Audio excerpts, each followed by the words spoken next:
Here's a quick revision in how to use column addition. Place the numbers one on top of the other, lining up the digits carefully in the correct place value. Always start from the column on the right hand side. In this case, it's ones, then tens, hundreds, thousands, and tens of thousands. Add the ones and write the answer under the ones. Add the tens and write the answer under the tens. Regroup any hundreds under the hundred column.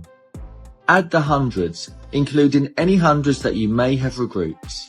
Add the thousands and write the answer under the thousands. Add the tens of thousands and then check your answer, 66,809.